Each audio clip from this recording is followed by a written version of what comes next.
Hi friends, myself Dipendra Khatri, Universal Crown Director. Welcome back to my channel Vestige जयपथ। Vestige जयपथमा पुनः तपाईहरु बीचमा प्रश्न उत्तर लिएर फेरि उपस्थित भएको छु। पहिलो प्रश्न अथवा सायद कम्प्लिमेन्ट होला रुद्र गुरुङज्यूको। Good morning sir and all Vestige family change your life भनेर उहाँले सुझाव दिनु भएको छ। डेफिनेटली हर व्यक्तिले लाइफ चेन्ज गर्दैछन्। भूमिका पौडेलजीको क्वेसन लिँदैछु। फोक्सोको बिरामीले कुन सप्लिमेन्ट्स लिने सर, एउटा भिडियो प्लिज भन्नुभएको छ। उहाँको यो प्रश्नको उत्तर मैले योभन्दा पहिलाको क्वेसन्समा दिएको त थिएँ, तर अनफर्चुनेटली मोबाइलको स्पेस खत्म भएछ। त्यो कारणले उहाँको भिडियो आधा खत्म भएको थियो, पुरा मैले यसको उत्तर दिन पाएको थिइनँ। त फेरि पुनः म यो क्वेसन लिएको छु। भूमिका पौडेलजीले यदि यो भिडियो हेर्दै हुनुहुन्छ भने तपाईको लागि यो दुबारा यो भिडियो भन्दैछ। त फोक्सोको बिरामी भन्नाले लङ्सको समस्या हैन, त लङ्सको समस्या भएको जुन साथीहरू हुनुहुन्छ त उहाँले कुन चाहिँ प्रोडक्ट्स लिने भनेर उहाँले सोध्नु भएको छ। किनकि सामान्यतया फोक्सोमा यस्ता साना साना एल्बोलिजहरू हुन्छ हैन, तपाईले यस्तो देख्नु भएको होला, ठीक छ यो। त यसमा त यसलाई स्वस्थ राख्नको लागि 100% फिट राख्नको लागि कुन प्रोडक्ट्स लिने, फोक्सोको बिरामीले यो अस्वस्थ भएको छ यति बेला, त यसलाई स्वस्थ राख्नको लागि के लिने भन्नुभएको छ। त एक त वेस्टिजको प्लेटफर्ममा त कयौं अन्य प्रोडक्ट्सहरू पनि छ, तर तपाईले यसको लागि स्पेशली नम्बर 1 त लिन सक्नुहुनेछ नोनीलाई प्रयोग गर्नुहोला। नम्बर 2 तपाईले कोलोस्टम COLOSTRUM कोलोस्टमलाई पनि यसमा प्रयोग गर्न सक्नुहुनेछ। नोनी कोलोस्टम त यो दुईटा प्रोडक्ट्स साथमा तपाईले चाहनु भयो भने फ्ल्याक्स ओइललाई पनि प्रयोग गर्न सक्नुहुन्छ। फ्ल्याक्स ओइल त यसलाई पनि तपाईले प्रयोग गर्न सक्नुहुनेछ। मैले सायद अर्को भिडियोमा ज्ञानोधर्मको बारेमा पनि भनेको छु। ज्ञानोधर्म त यो मध्ये यो दुईटालाई कम्पल्सरी लिनु, बाँकी यो दुईटा मध्ये सके त तपाईँ चारवटै पनि लिन सक्नुहुन्छ। किनकि शरीरमा यस्ता ज्ञात अज्ञात कयौं यस्ता समस्याहरू हुन्छ जुन समस्या अहिले हामीलाई थाहा भएको छैन, पछि उब्रेर आएको हुन्छ, पछि बढेर आएको हुन्छ, त्यस कारणले अझै हामी प्रब्लममा हुन सक्छौं। सो त तपाईले यो चारवटै प्रोडक्ट्स पनि लिन सक्नुहुन्छ, अथवा नोनी स्पेशली यसमा नोनीले पनि काम गरेको हुन्छ, कोलोस्टम पनि लिनु होला। बाँकी फ्ल्याक्स यो दुईटा मध्ये कुनै पनि एक उपलब्ध भयो भने त्यो पनि तपाईले लिन सक्नुहुनेछ।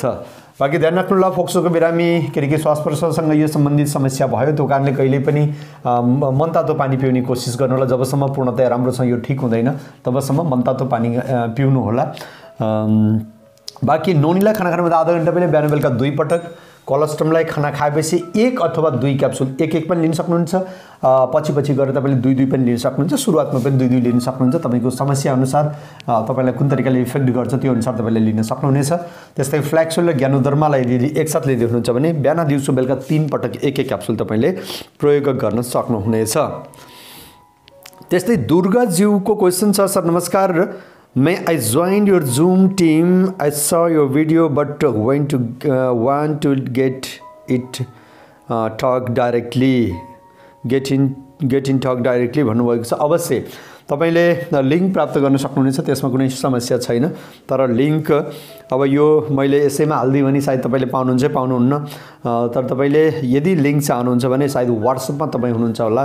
व्हाट्सएपमा अथवा मेसेन्जरमा तपाईले कुनै पनि भिडियोको डिस्क्रिप्सनमा मेरो फेसबुक लिंक पनि मैले दिएको छु। व्हाट्सएप अथवा मेसेन्जरमा गएर तपाईले रिक्वेस्ट गर्नु होला, लिंकको लागि रिक्वेस्ट गर्नु होला, मैले त्यसमा हाल्दिने छु है।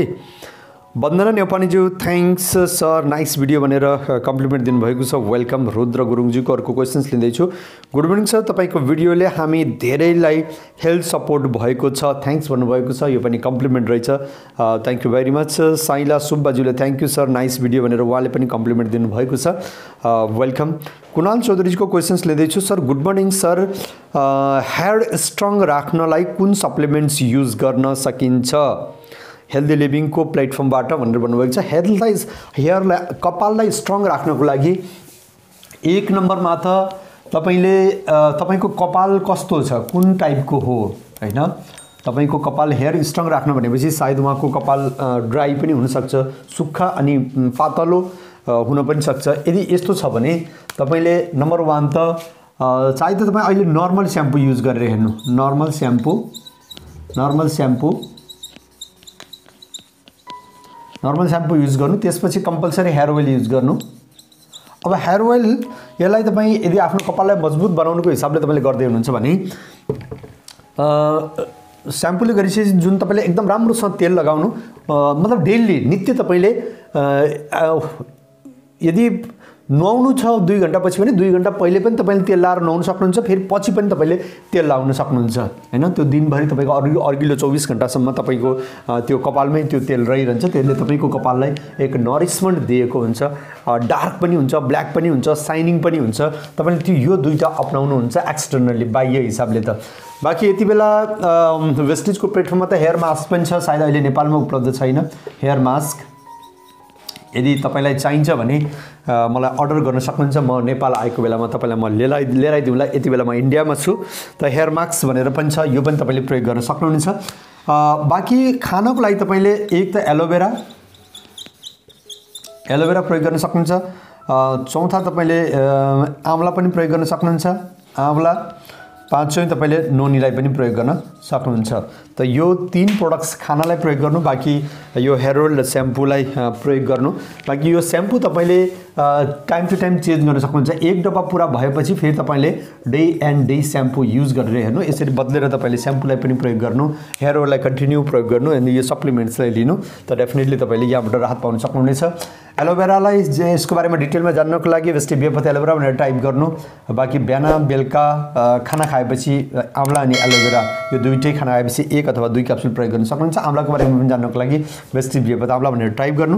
त्यस्तै नोनीलाई खाना खानुभन्दा आधा घण्टा पहिले बिहान बेलुका 2 पटक 1 अथवा 2 क्याप्सुल लिन सक्नुहुनेछ। बाँकी यसको बारेमा पनि डिटेलमा जान्नको लागि वेस्टिज जयपथ नोनी भनेर तपाईँले टाइप गर्न सक्नुहुनेछ। ज्ञानोत्तरमा किन दुध चुसाइरहेको महिलाहरूले खाना नमिल्ने भनेर क्वेसन्स गर्नुभएको छ।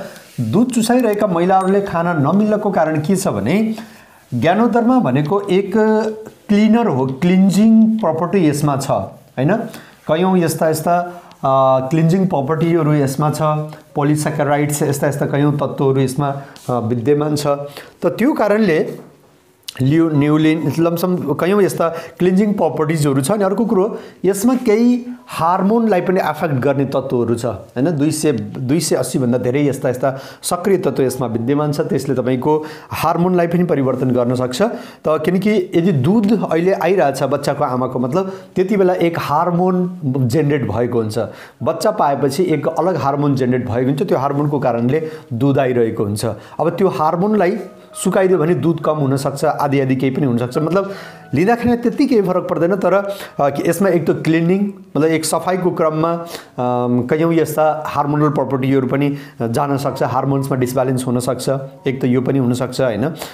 सो त्यो कारणले तपाईँले ज्ञानोधर्मलाई दुध चुसाइरहेका महिलाहरू अथवा गर्भवती महिलाहरूले पनि यो लिन मिल्दैन त्यति बेला चाहिँ हैन।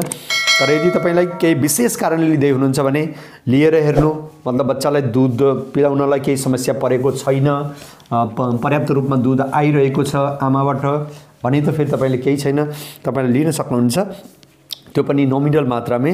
अदरवाइज सामान्यतया यसमा उपलब्ध प्रपर्टीले तपाईँको दुध चुसाइरहेको महिलाहरूलाई असर गर्ने फरक पर्ने भएको कारणले नलिनु भनिएको हो। पारस नेउपाने ज्यूको क्वेसन छ, सर गाउँलाई फोकस गरेर सामान ल्याउनु पर्यो, दाल चामल पशु फर्मको सामान दैनिक उपभोग्य सामान चाहियो भन्नुभएको छ। दाल चामल चाहिँ कल्पना नमाग्नु, किनकि दाल चामल भनेको अब तपाईँको अब 10 किलोको चामल बोकेर पुर्याउनलाई नै कति गाह्रो हुन्छ, सेन्टरवाला कहाँ पुर्याउनलाई कति गाह्रो हुन्छ, यो अलगै चिजहरू छ। सो दाल चामलको त अपेक्षा नगर्नु, तपाईँ घरमै बरु उत्पादन गर्नु, खेतमा उत्पादन गर्नु, आसपासको पसलहरूबाट लिनु, किनकि कृषि प्रधान देश हो हैन। त किन्नुभन्दा पनि आफैले उत्पादन गर्नु, म त त्यही भन्छु, अथवा तपाईँ आसपासबाटै लिनु होला। बाँकी पशु फर्मको सामान यस्तो केही इन फ्युचरमा मिनिमम सानो प्याकेट्समा पशुलाई चाहिने अन्य कयौँ यस्ता सप्लिमेन्ट्सहरू अवश्य आउन सक्छ। त्यसको लागि म आफै पनि कम्पनीलाई रेकमेन्ड गर्नेछु, कम्पनीसँग कुरा गर्नेछु, तर डेफिनेटली यदि सम्भव भयो भने त्यो तपाईँले प्राप्त गर्न सक्नुहुनेछ।